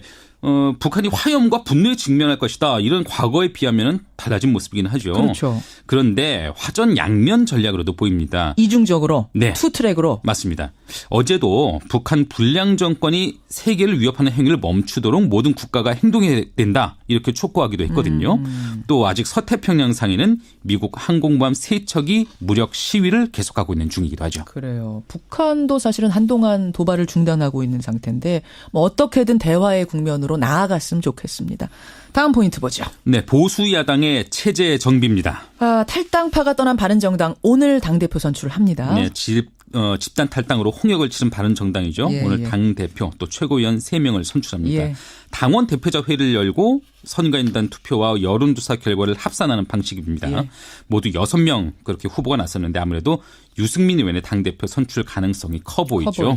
네, 누가 뽑히든 남은 11명 의원들의 힘을 규합해서 혼란스러운 당 상황을 수습해야 하는 과제를 안게 돼 있습니다. 근데 잔부를 처리해야 하는 것은 자유한국당도 마찬가지입니다. 자유한국당 오늘 의원총회 연다면서요. 네. 그 의원총회가 친박계 의원들이 바른정당 출신 의원들의 복당 절차가 문제가 있다. 이렇게 문제 삼으면서 소집된 것이거든요. 순탄치는 않을 것 같네요. 홍준표 대표가 이 갈등을 어떻게 수습하면서 복당파를 받아들일 것인가. 이게 과제네요. 네. 그게 오늘 포인트고요. 마지막 포인트 하나만 더 보죠. 네, 떠나는 세월호 미수습자 가족들입니다. 흔적을 찾기 위해서 그 세월호 선체가 인양돼 있는 정남 목포 신항에 그동안 계속 머물렀던 가족들. 네, 그 세월호 미수습자 가족들이 결국 목포 신항을 떠날 것으로 보이네요. 누구입니까? 단원고의 남현철, 박영인 학생, 또 양승 기관은 그런 짓을 하니까 그게 잘못된 건데 이번에 역대 정권에서도 그런 일이 있었다고요? 역대 정권에서도 댓글 공작이? 역대 정권에서 심리전하고 국정원에서 그런 거 늘 하죠. 댓글 달고 하는 건데. 이 부분은 확인은 안 된 그런 얘기입니다. 구조를 없애는 건 좋아요. 난 뭐 그런 적들을 정산하는 것은 난 100% 찬성인데 그런 그 권력기관이 권력을 이용해서 그런 짓을 한다는 건 옳지 않는 거죠. 근데 그거는 이번 기회에 뿌리 뽑는 건 좋은데 그걸 엉뚱하게 왜 이명박 대통령에게 결부시켜갖고 이명박 대통령을 잡아가라 마라 하는 거니까 정치 보복이라는 거 아닙니까? 떳떳하고 지금 문제가 없다고 생각하신다면 그럼 나가서 그것들을 밝힐 생각도 있으실까요? 아니 이게 무슨 동네 잡범입니까? 나가서 내 결정했다고 밝히기. 이게 한 나라의 대통령이었던 사람이 산하기관에서 한 건데 그게 관계가 자기에까지 미치지도 않는데 뭐 나가서 내가 잡범이냐? 내가 뭐 그런 이야기를 그 자체가 넌센스잖아요. 알겠습니다. 아무튼 어떤 입장인지 지금 확인은 됐습니다. 그렇다면 이명박 전 대통령에 대한 검찰 수사가 진행이 된다면 그럼에도 불구하고 진행이 된다면 이게 현 정권의 어떤 부메랑으로 돌아올 거라는 생각도 하시는 걸까요? 지금 이전 대통령께서는. 당연하죠. 왜냐 그러면 청와대가 아주 적절하게 말을 잘했는데 불공정 특권에 대한 구조를 조정하겠다는 거 아닙니까? 없는 죄를 잡아가는 게 권력에 의한 불공정 아닙니까? 지금 문재인 정부가 불공정 특권을 행사하고 있는 거예요. 그런데 거기다가 이명박 전 대통령 잡아간다 그러면 그거는 불공정 특권을 행사하는 게 증거로 드러나니까 그럼 가만히 있겠습니까?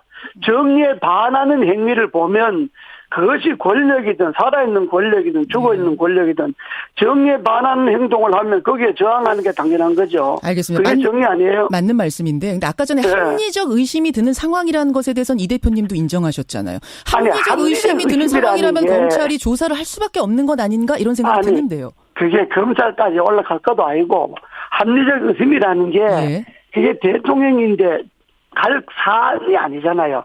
대통령 업무에서 지시하고 지시받았다고 그럽시다. 그 지시하고 지시받는 것이 업무 범위 안에서지. 그걸 뭐 선거에 이렇게 누굴 당선시켜라, 누굴 나쁘게 해라, 뭐 누굴 블랙리스트 만들어서 없애라. 이런 걸 대통령이 지시하고 보고를 받겠어요. 알겠습니다. 생각해보세요, 상식적으로. 알겠습니다. 이재호 늘프로난국당 대표 지금 만나고 있습니다. 대표님. 지금 시간이 한 1분밖에 안 남았는데 이 질문을 좀 꼭 드려달라는 청취자 문자가 들어와서요. 지난주에 홍준표 대표 만나셨죠? 늘프로난국당과 자유한국당과 통합하는 겁니까?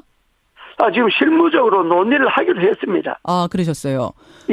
구분응선은 넘은 겁니까?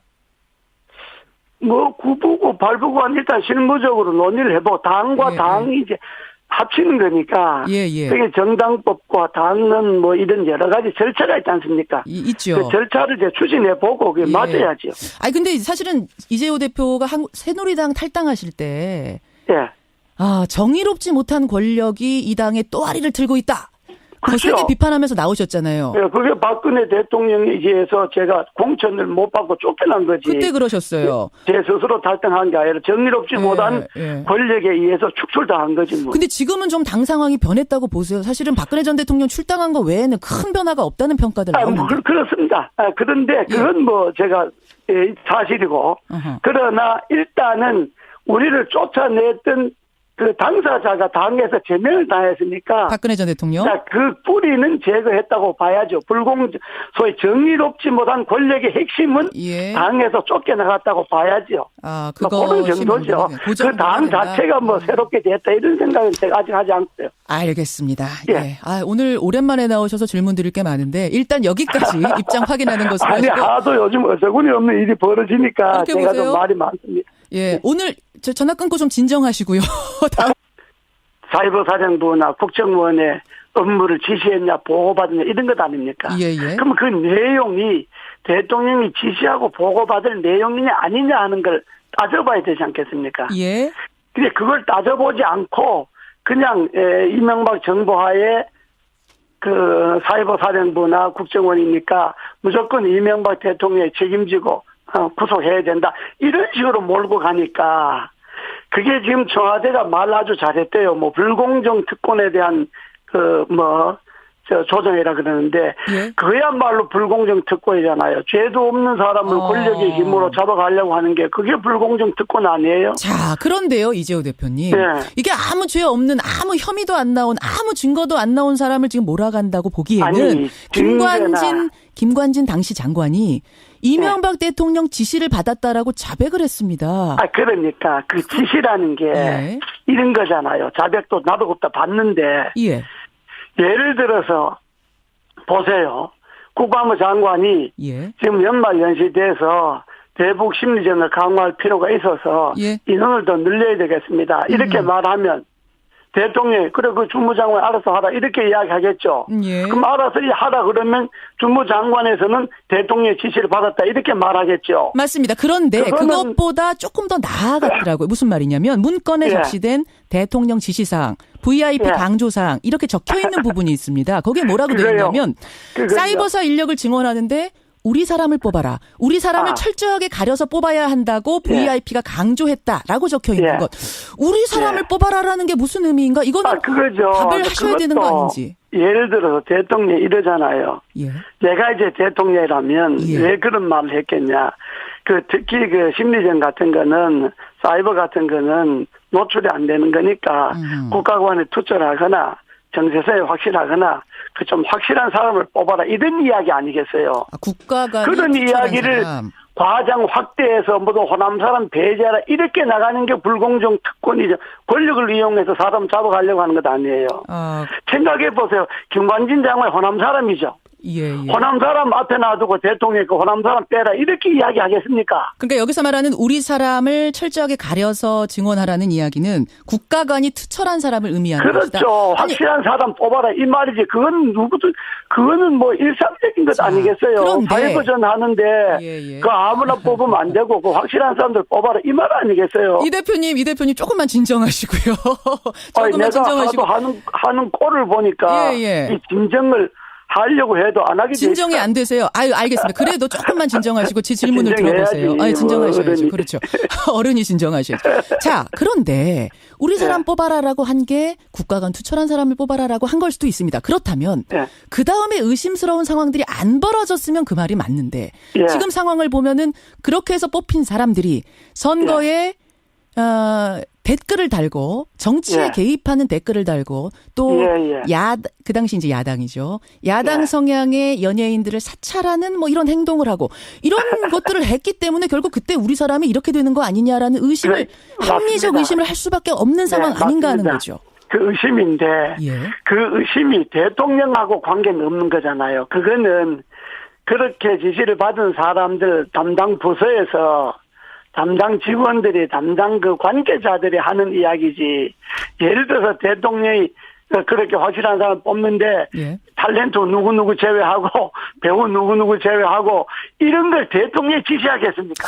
그럼 관계자들이 이런 댓글 달아라는 걸 지시하겠습니까? 그 관계자들 꼬리선에 있는 사람들이 자기네들이 재량권 안에서 한 이야기 일들이죠. 왜 그렇게 무리한 일을 했을까요? 그게 엄청난 일이라는 거, 전대미문의 일이라는 걸 알면서 왜 관계자들이 무슨 이득을 보겠다고? 전대미문은 아니고 역대 정권에서 국정원이나 다 그 정보